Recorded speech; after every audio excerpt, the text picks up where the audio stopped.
Are you just getting into DJing and you want to know what DJing is all about? Then I've put this video together to give you a bit of a flavour of what you need to learn. Let's get stuck in.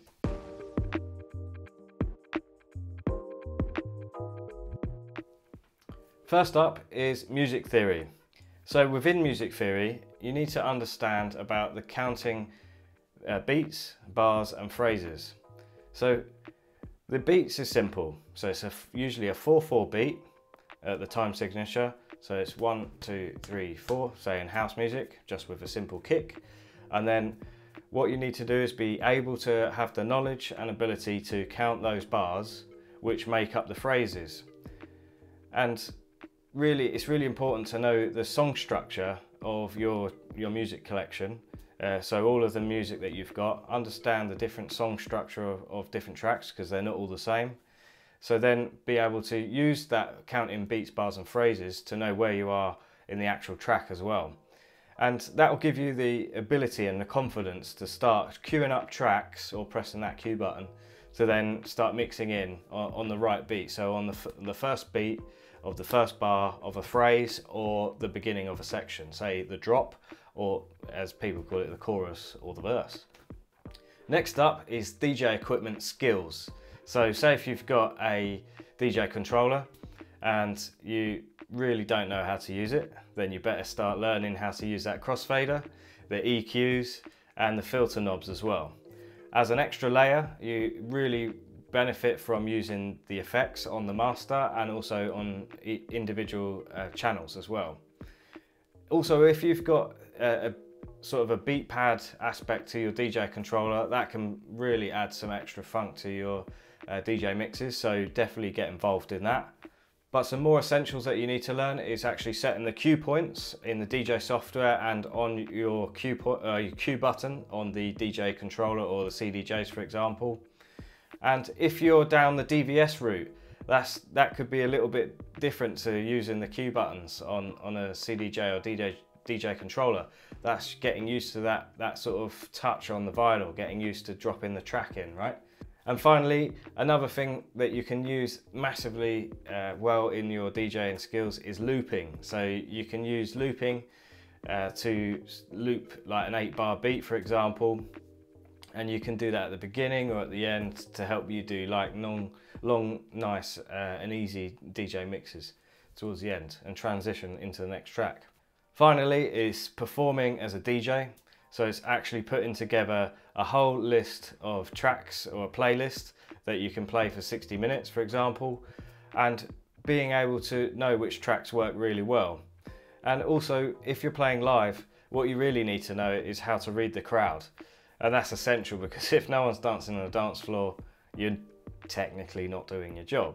So get to know your DJ music inside and out. Get practicing, maybe start a small party at your house, in the garden or in the clubs when that eventually kicks off. And then you can start getting used to your skills at reading the crowd, whether it's high energy, low energy. Tailor the music to what you need to be doing for that crowd. Get them dancing, get them having fun.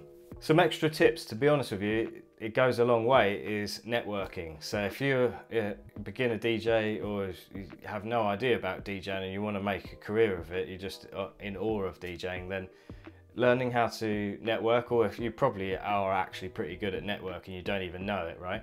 So just get stuck in, start meeting people at the venues that you like your music, that you want to DJ. Get to know the people that work there, get to know some people at record labels, even like people that do podcasts that launch DJ mixes. There's a nice guy that runs data transmission that you could get in touch with, submit your DJ mix. You never know, it could help your career massively. But like I said, if you're a beginner DJ, just be aware that at some point in the future of your DJing, you'll definitely need to be utilising your networking skills. Another quick one is I've been listening to a bit of Danny Savage's podcast about marketing and getting ahead of the game with your marketing as well. So check out Danny Savage's podcast if you haven't seen it, listened to it before, it's really good. But one of the key things on there I've learned is that if you're an aspiring DJ, then you definitely need to be looking at how you promote yourself with social media and how you create a blog, potentially if you want to create a website and a blog and write content to get that brand awareness going to your brand name as a DJ.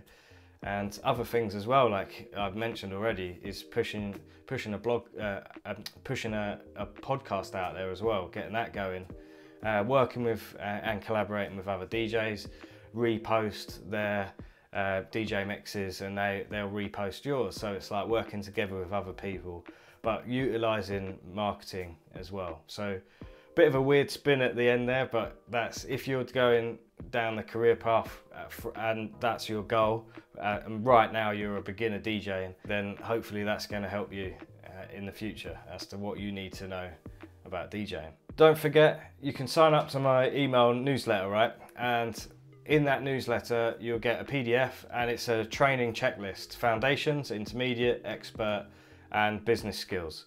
And it's just a checklist I've created for you guys, so you can tick off all of the different skills once you've learnt them, and then you know where you are. So you'll get to foundations and you go, right, great, let's move on. Intermediate, banging.